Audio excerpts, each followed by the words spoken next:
Bonus. Trax. Peindre, jouer, collectionner. Voilà ce qu'on pouvait lire, jadis, sur les devantures des boutiques de Games Workshop. À première vue, ces trois verbes qualifient plutôt bien le hobby formé par les mondes de Warhammer. Mais à bien y regarder, il en manque peut-être un ou deux. Lire, tout d'abord, car de nos jours, des milliers de gens se passionnent pour les histoires contenues dans les codex, suppléments et bien sûr, les romans de la Black Library. Mais peut-être aussi écrire, car le hobby nous a toujours encouragés à ajouter notre propre pierre à l'édifice, au background, au lore des univers de Warhammer, ce que les anciens comme moi appellent encore aujourd'hui le fluff. Mais s'il existe des guides de peinture, des tacticas en pagaille et des millions de vitrines ou d'étagères pour découvrir 4 des facettes du hobby, la partie écriture pêche un peu. Aussi vais-je tenter de l'explorer dans ce nouvel épisode du Lane Rider.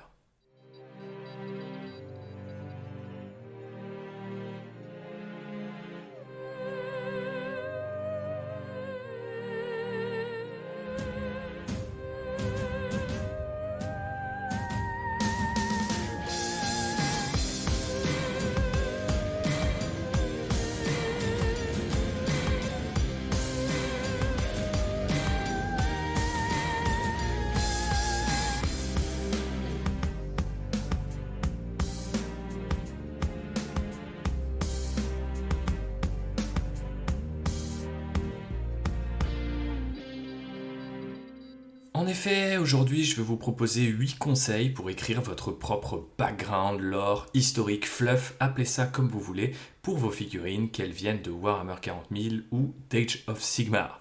Pour cela, je vais m'appuyer sur près de 15 ans de notes griffonnées sur des cours, des documents Word inachevés et un Google Drive rempli de détails inutiles, mais aussi sur mon métier, puisque depuis quelques années, j'ai la chance d'écrire professionnellement pour le jeu vidéo notamment.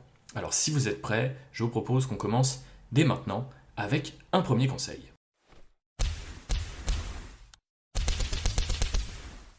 Ce premier conseil, c'est commencer petit. Le mieux est l'ennemi mortel du bien, comme disait Montesquieu. Donc avant toute chose, garnons-nous des textes interminables et commençons petit. Pourquoi ? D'abord parce que c'est un bon exercice pour tous les métiers ou les activités qui ont de près ou de loin un rapport à l'écriture. Ensuite, parce qu'il sera plus facile pour vous d'enrichir, de développer ou de nuancer ce premier petit texte, plutôt que de partir d'un trop-plein de matière, d'un bloc qui serait trop complexe à tailler. Enfin, parce que cela représente mieux les univers de Warhammer, et particulièrement Warhammer 40 000, qui certes est un univers très riche, mais pas encyclopédique. Il est fractionné entre de nombreuses sources, points de vue, supports, éditions, etc. On lui est donc plus fidèle en étant incomplet, aussi paradoxal que ça puisse paraître. Moralité, partez sur un paragraphe, de 4 à 10 lignes grand maximum, ou amusez-vous à imiter la présentation qu'on trouve dans un codex ou dans un battle tome, même s'il n'est plus d'actualité, car il y a de grandes chances que vous soyez dans le vrai en reprenant une forme ou une structure que Games Workshop a un jour imprimée. Par exemple, j'ai imité la présentation faite des régiments de la garde impériale dans le codex Astra Militarum de la 9e édition, qui s'amuse à les décrire du point de vue du Departamento Munitorum, c'est-à-dire la branche logistique de la garde impériale. Je vais d'ailleurs souvent utiliser la garde impériale et mes autres armées en guise d'exemple, mais il vous suffira de vous référer à vos propres livres et à vos propres armées.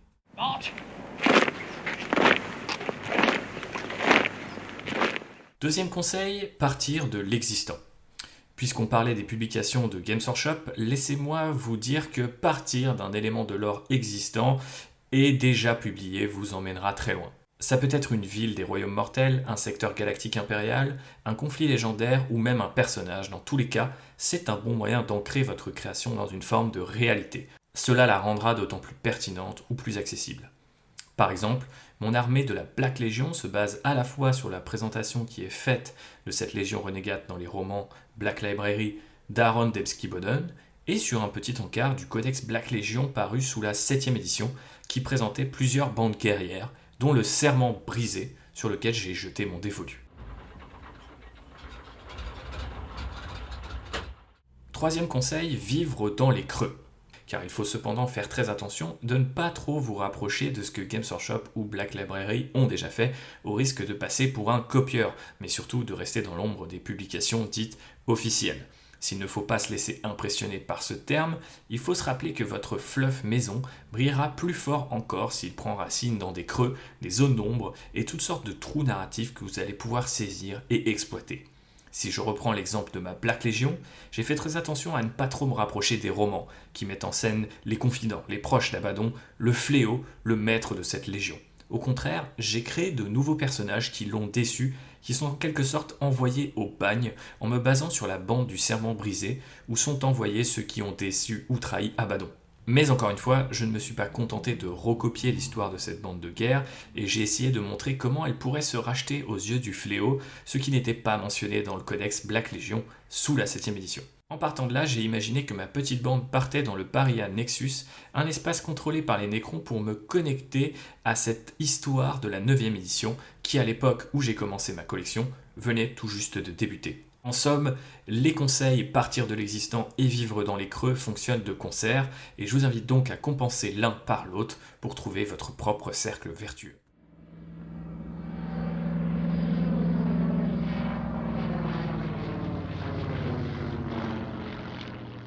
Quatrième conseil, l'absence de preuves ne prouve pas l'absence. Malgré tout, n'oublions pas que les mondes de Warhammer sont uniques en leur genre. Ainsi, une exception subsiste et sublime tout ce que j'ai pu dire jusqu'à présent. Cette exception, c'est l'absence de preuves ne prouve pas l'absence, ou absence of evidence is not evidence of absence en anglais. Une expression que j'emprunte à un certain Wade Price, qui après avoir été l'archiviste de Warhammer 40 000 au siège de Games Workshop est désormais le lead writer de cet univers. On peut donc lui faire confiance et sanctifier cette règle. Alors, en quoi consiste-t-elle ? Il s'agit simplement de vous rappeler que ce n'est pas parce que vous inventez quelque chose de toute pièce que ça n'a pas sa place dans les mondes de Warhammer. De ce point de vue-là, l'exemple le plus probant est peut-être le cas épineux des Space Marines féminins. On sait que Warhammer 40 000 ne met en scène que des Space Marines masculins. Mais on sait aussi que de vieilles références de Citadel Miniatures semblaient présenter des femmes en armure énergétique. Et par ailleurs, nous savons que 2 des primarques sur lesquels les Space Marines sont basés ont disparu. Moralité, rien ne nous empêche d'imaginer qu'il puisse avoir des Space Marines féminins au 41e millénaire. Ce n'est pas parce que nous ne les avons jamais vus qu'ils n'existent pas. Bien au contraire, cet espace que les publications Games Workshop mettent très souvent à notre disposition en écrivant avec des trous, en laissant traîner des mystères, des contradictions, etc., c'est à vous de vous en emparer pour créer quelque chose d'unique. Et donc, si l'on reprend l'exemple des Space Marines féminins, imaginez que l'un des 2 primarques disparus est en fait une femme qui a donné naissance à une légion de Space Marines féminins. Mais je pourrais vous parler de mes propres exemples, comme les Idonettes Deepkin que je collectionne à Age of Sigmar. Ces elfes de la mer naissent le plus souvent sans âme, ou du moins avec une âme incomplète.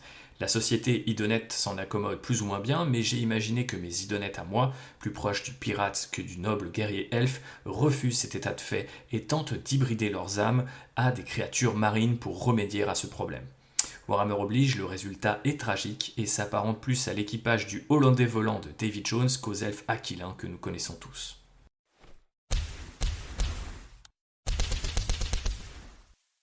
Cinquième conseil, saisir toutes les opportunités, erreur incluse. En d'autres termes, pour écrire le meilleur FOF possible, il vous faut saisir toutes les opportunités. Et cela inclut les erreurs, les contradictions, les paradoxes, les défaites, les inconsistances, etc. Tous ces termes font partie du vocabulaire des mondes de Warhammer qu'il faut moins penser comme un mélange d'intrigues et de personnages que comme une tempête d'informations, parfois contradictoires et le plus souvent incomplètes. On pourrait aussi le résumer comme ça, dans les mondes de Warhammer, la véritable star, c'est l'univers lui-même. À ce titre, plutôt que de vous lancer dans des biographies ou des frises chronologiques, emparez-vous de tout ce qui pourra donner naissance à une anecdote ou à un détail curieux. Cela peut venir d'une modification effectuée sur votre figurine à l'assemblage, par exemple, ou d'un petit détail tracé à l'étape de peinture, ou encore d'un jet de dés légendaire sur les tables de jeu, ou même de quelque chose de plus personnel qui vous rapprocherait de vos figurines. Tout récemment, par exemple, j'ai assemblé la figurine d'un officier cadien sans me rendre compte que les manches de son uniforme n'étaient pas identiques. En effet, la pièce du bras droit était bien prévue pour l'officier, mais le bras gauche venait d'un autre coin de la grappe plastique, et je ne m'en suis aperçu qu'à l'étape de peinture. J'aurais alors pu couper le bras, le remplacer, ou simplement peindre la manche de manière identique pour tromper l'œil, mais j'ai choisi d'intégrer ça au fluff de mon régiment, qui, paraît-il, rend hommage à son premier commandant, lui qui n'avait qu'un seul bras, et donc qu'une seule manche pour afficher son grade de colonel. C'est tout bête, mais dites-vous bien que même les professionnels pratiquent cet exercice, comme Dan Abnett par exemple, qui s'est parfois embrouillé dans les noms de ses fantômes de Gaunt en utilisant le patronyme d'un défunt. Plutôt que de corriger son roman à l'édition suivante, il a intégré cette erreur au roman un peu plus loin et à ajouter une aura, une légende autour de ce personnage qui avait été laissé pour mort, mais qui avait retrouvé son chemin dans les lignes d'une des meilleures séries de la Black Library. Sixième conseil, oubliez la perfection. Parce que maintenant, quand je dis meilleur, rappelons-nous bien que les univers de Warhammer n'ont que faire des meilleurs, n'ont que faire des plus beaux, n'ont que faire des plus forts. Le plus souvent, ils s'intéressent davantage à des civilisations, des cultures et des personnages troublés, voire complètement névrosés. Pour sonner juste, il faut donc éviter les superlatifs qui feraient de vos forces les meilleurs des meilleurs, les forts parmi les forts ou même les plus vilains parmi les méchants.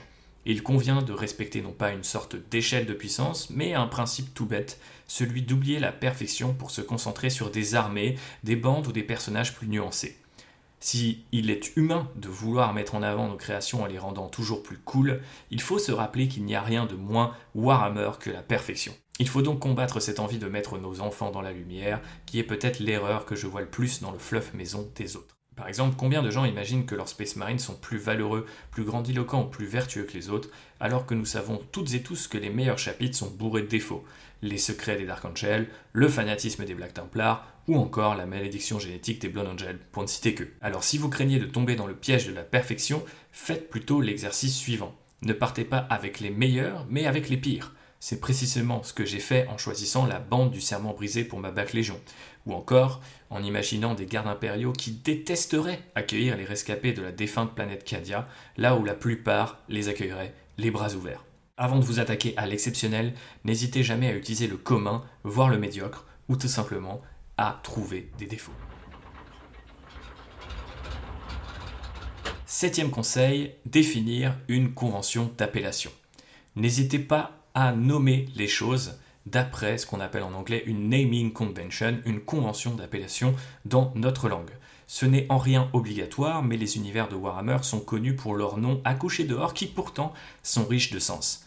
Partez d'une culture, d'un lieu, d'une époque, d'une mythologie, que sais-je, mais essayez de la convoquer partout où vous pouvez, pas forcément frontalement, mais en vous amusant. Si vous partez de la mythologie nordique, par exemple, évitez le nom des dieux, mais prenez plutôt celui de leurs objets fétiches et affectez-les aux personnages qui leur ressemblent. Le tout en respectant les contraintes posées par Warhammer 40 000 ou Age of Sigmar. Ainsi, Dan Abnett s'est inspiré des noms celtiques pour nommer ses fantômes de Gaunt, mais sans pocher du côté de l'Irlande ou de l'Écosse, mais plutôt en brassant les sonorités communes et réécrites par des millénaires d'histoire. Le fameux Mac, écrit M-A-C, devient ainsi Mac écrit MK, par exemple. C'est en ayant tout cela en tête que j'ai nommé mes Stormcast Eternals les Celestial Centurions, en reprenant un terme qu'on retrouve souvent à Age of Sigmar, Celestial, ou Céleste par chez nous, et Centurion, qui souligne l'histoire romaine qui m'inspire pour cette armée. Par ailleurs, ce nom a le mérite de donner dans l'allitération qu'on retrouve souvent dans les publications de Games Workshop. Quant à ma garde impériale, elle est nommée d'après les villages de ma région natale, qui partagent des suffixes en vilaire, en mont ou encore en ini. Trouvez un sujet qui vous inspire ou qui vous ressemble, puis déroulez-le en nommant votre armée, ses personnages et pourquoi pas ses véhicules ou ses unités les plus emblématiques. Encore une fois, rien d'obligatoire, mais si votre naming convention est bien choisie et qu'elle a du sens pour vous, vous allez alors créer une cohérence que tout le monde sera susceptible d'apercevoir et d'apprécier, même sans la comprendre.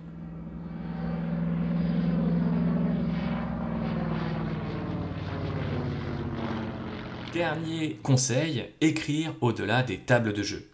Une fois n'est pas coutume, je vais terminer avec un conseil en réaction à la seule liste que j'ai pu trouver sur internet en faisant mes recherches pour cet épisode. En effet, dans un post Reddit, un utilisateur vous conseillait de limiter votre écriture à ce qu'on peut trouver sur les tables de jeu. Et laissez-moi vous dire que je ne suis pas d'accord. Enfin si, mais à une condition, s'il s'agit de vous guider vers l'essentiel. À ce moment-là, oui, partez d'abord de ce que vous avez sous les yeux. Mais autrement, nous savons parfaitement que les univers de Warhammer ne se contentent pas de décrire ce qui est visible, sans quoi ils seraient bien plus pauvres et franchement plus communs. Typiquement, même si nos chers Space Marines sont visibles à peu près partout dans le monde, les organes additionnels qui leur donnent leur force ne le sont pas. Et à Age of Sigmar, on pourrait par exemple citer les Kherik, acolytes du dieu Tsench, qui sont capables de modifier leur musculature par la magie, ce qu'on ne peut absolument pas deviner en regardant la figurine, qu'on pourrait simplement croire bien galbée. Moralité, lancez-vous. Écrivez sur tout ce qui vous inspirera et pas seulement sur ce qui se passe au cœur de la bataille. Qu'est-ce que font vos soldats en dehors des combats ? Qu'est-ce qu'ils mangent ? Ont-ils une mascotte ou un groupe de civils qui les accompagne? Quels sont leurs rites, leurs habitudes, en un mot, leur culture?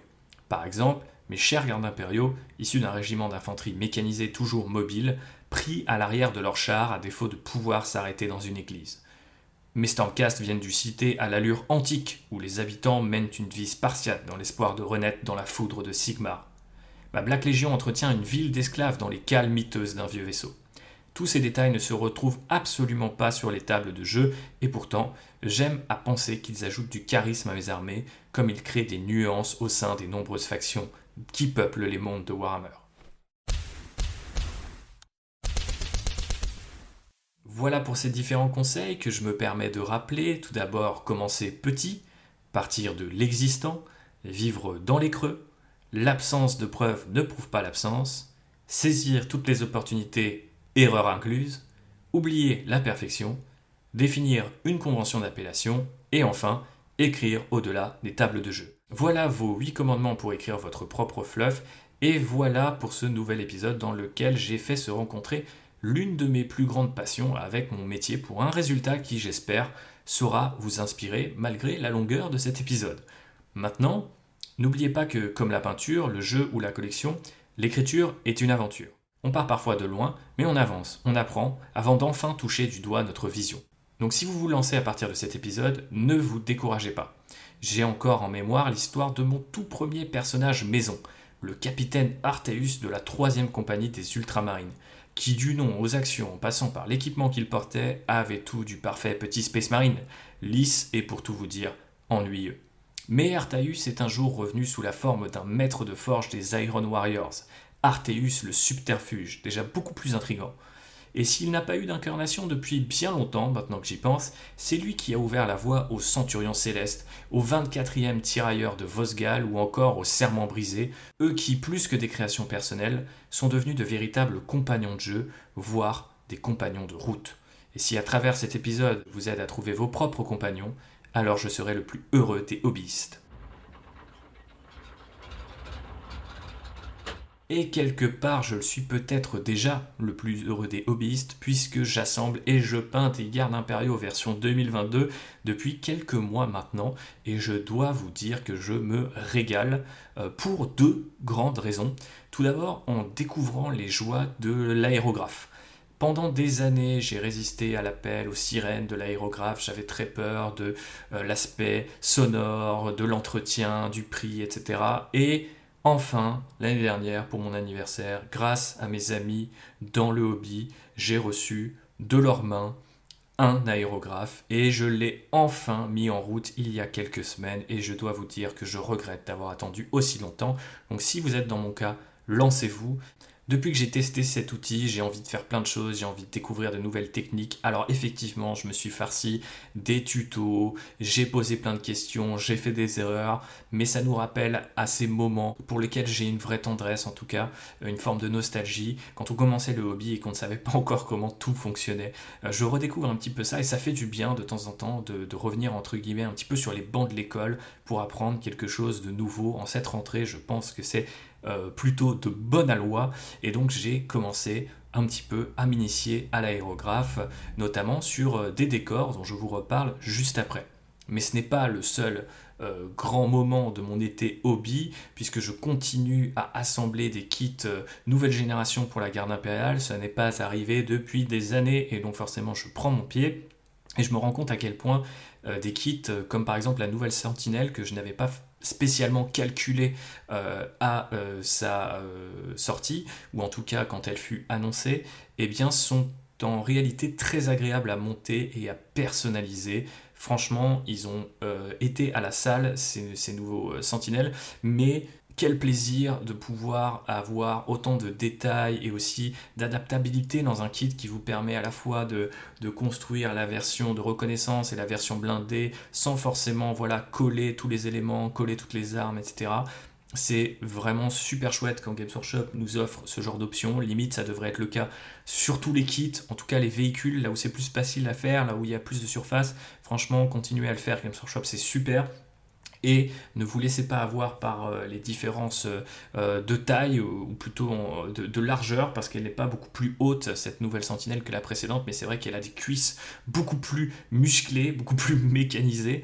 Mais voilà, franchement, ça fait plaisir de monter ces kits-là. J'en ai monté deux, je ne pensais pas prendre autant mon pied et m'intéresser à ce kit pour qui j'ai déjà assemblé, je pense, peut-être 5 ou 6 véhicules de la sorte à travers les différentes générations. Donc on se dit, bon, bah, qu'est-ce qu'une génération de plus? Et là, on redécouvre un véhicule qui, jusqu'à présent, ne nous avait jamais tapé dans l'œil. Et franchement, ça fait vraiment plaisir quand Games Workshop arrive à créer une mise à jour aussi réussie d'un kit.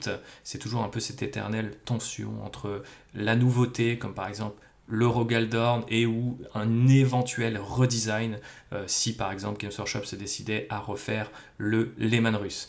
Donc là on est dans le cas du redesign, mais ça fonctionne très bien et j'ai pris beaucoup de plaisir à l'explorer à travers deux kits, puisque je salue mon ami Alexis qui m'a vendu sa sentinelle, lui qui échappe donc au plaisir de la montée. Mais ce n'est pas grave, il se rattrape avec beaucoup d'artillerie et d'infanterie, car c'est un commandant de la Death Corps de Krieg qui se respecte. Donc la garde impériale, je continue de la monter, de l'assembler, de la peindre, mais aussi de la jouer à travers du coup de nouvelles parties de Warhammer 40 000 10e édition. J'explore de nouvelles techniques, je teste des nouveaux combos et je dois dire que je m'améliore, mes résultats sur table aussi, et je suis en plein en fait dans ce qu'on citait en intro, hein, c'est-à-dire ce cercle vertueux de peindre, jouer, collectionner, à tel point que j'ai commencé à assembler et donc à mettre en couleur des ruines pour me faire ma propre table de jeu. Alors forcément, c'est un plaisir qui est aussi débloqué par l'idée d'avoir de la place, mais j'ai pu mettre la main sur toutes ces petites ruines que Games Workshop a publiées au fur et à mesure des années. C'est vrai qu'on n'en parle pas forcément souvent, ni sur Landrider, ni sur d'autres chaînes ou d'autres médias dédiés au hobby, mais les kits de décor de Games Workshop de ces dernières années sont absolument incroyable, très plaisant à assembler et j'imagine très plaisant à peindre. Bon, là j'ai sorti l'aéro, donc forcément ça va un peu plus vite et ça me donne du courage et l'envie de continuer. Mais vraiment, si vous avez l'occasion d'en faire peut-être un ou deux, un peu pour changer de vos habituelles armées, c'est vraiment très plaisant. Je sais que les décors, pour beaucoup, c'est un peu une tare, c'est un peu une sorte de punition. Pour moi, au contraire, je ne sais pas, je ne ressens pas la même pression quand j'attaque ce genre de kit. Et donc souvent, c'est assez libérateur. Donc peut-être que pour vous aussi, en tout cas, je vous incite à tester et vous me direz ce que vous en pensez. Si vous aussi, vous jouez à cette 10e édition et qu'elle vous donne envie d'agrandir non seulement vos armées, mais aussi de vous faire de belles tables. Voilà pour moi pour aujourd'hui. J'espère que j'aurai pu vous accompagner le temps d'une petite session hobby avec ce nouvel épisode. Si vous l'avez apprécié, merci vivement de le partager partout autour de vous, c'est-à-dire d'en parler par exemple, je ne sais pas, à votre cercle de jeu, à votre boutique, votre club, etc. Vraiment, c'est important, d'autant plus pour celui-ci qui me tenait vraiment à cœur. Alors je vous embrasse et d'ici le prochain épisode, ciao!